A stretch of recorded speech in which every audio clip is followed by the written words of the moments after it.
The title of this video is Demonstration of Cognitive Device Management for Enabling Future Internet Scenarios.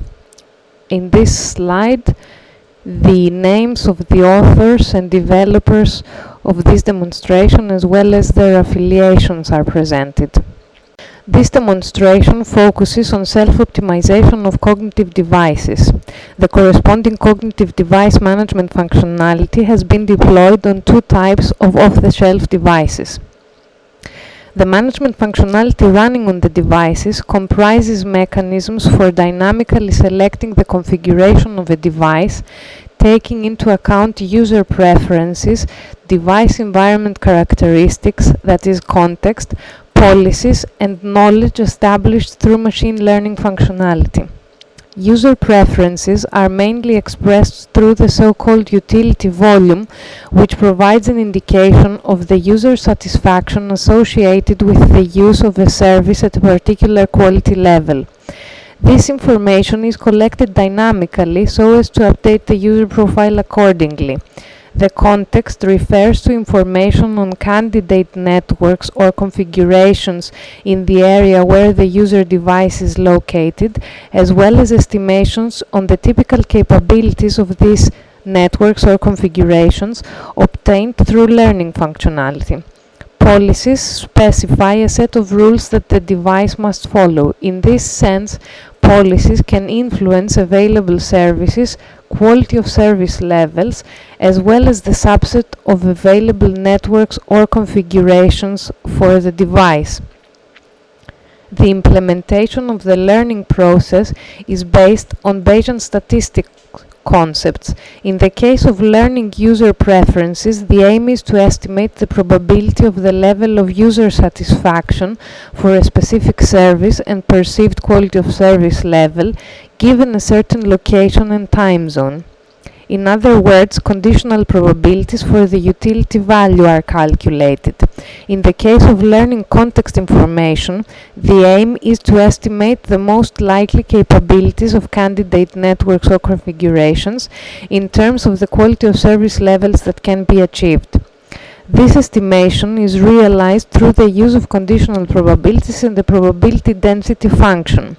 These probabilities are updated each time the device obtains measurements from available networks.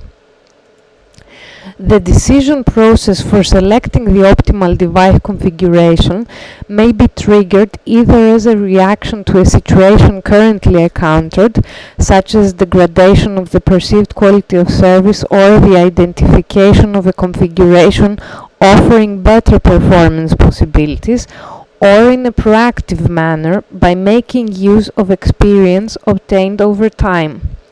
For the realization of the decision-making process, two cognitive, knowledge-based schemes have been devised. One is based on multiple attribute decision-making, referred to as cognitive MADM. The other scheme is a utility-based decision-making scheme, referred to as cognitive utility-based configuration selection. Furthermore, in order to obtain a better understanding of the performance of the cognitive device management functionality, for each of these two cognitive schemes, a corresponding legacy algorithm has also been implemented, namely a legacy MADM and a legacy utility-based algorithm. The legacy decision-making algorithms only exploit currently available information. They do not utilize any knowledge. In other words, the legacy decision-making algorithms simply select the network that offers the best quality of service level, combination of quality of service parameters at each moment, whereas the cognitive selection algorithms decide based on knowledge obtained through learning functionality. Now we will proceed with the demonstration of the implemented cognitive device management functionality. We have 4 devices, each running a different configuration selection scheme. The graphical user interface of each device allows us to monitor the processes of context acquisition, profile management, and policies retrieval. Through the Context Acquisition tab, it is possible to view information on available services, currently running services, available candidate networks in the area where the device is located, and some measurements on the currently operating network. Through the Profile Management tab, it is possible to view information for a specific user profile.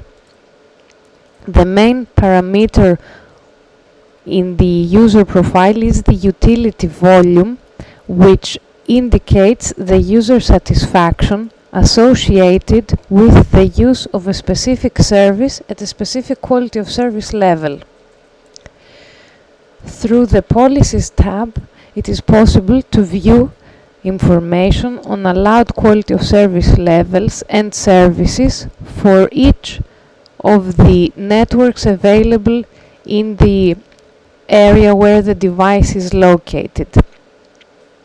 As the devices move, context information on the available candidate networks is updated dynamically. The devices pause in an area where there are two wireless LAN configurations. All four devices start a specific service, and the management functionality on each device will select one of the two available wireless LAN networks.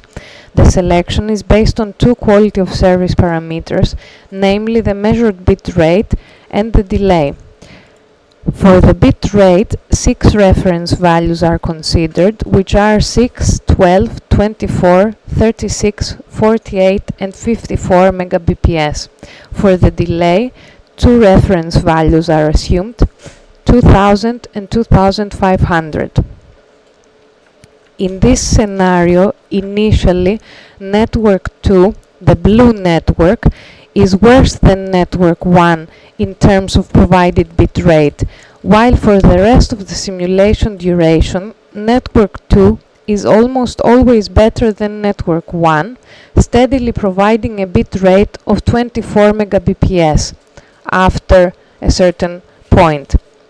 As can be observed in the case of the legacy selection schemes, the selected configuration changes each time the measured bit rate changes, thus resulting in several reconfigurations of the device.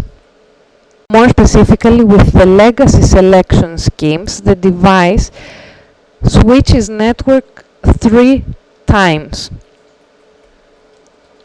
On the other hand, with the cognitive configuration selection schemes, the selected configuration changes only once, after the outcome of the learning mechanisms indicates that network 2, the blue network, is more likely to achieve better quality of service levels than network 1, the red network. Therefore, by decreasing frequent unnecessary changes, the cognitive configuration selection schemes can increase the reliability of network selections. In the case of the cognitive utility-based selection scheme, user preferences are updated dynamically. When stopping a running service, the user is asked to evaluate how much he or she was satisfied from the obtained service. 5 rating options are provided. The user can also decline providing feedback by clicking on the Cancel button, in which case the profile information remains unchanged. In case the user does provide a rating, then the utility value corresponding to the most dominant quality of service level is updated.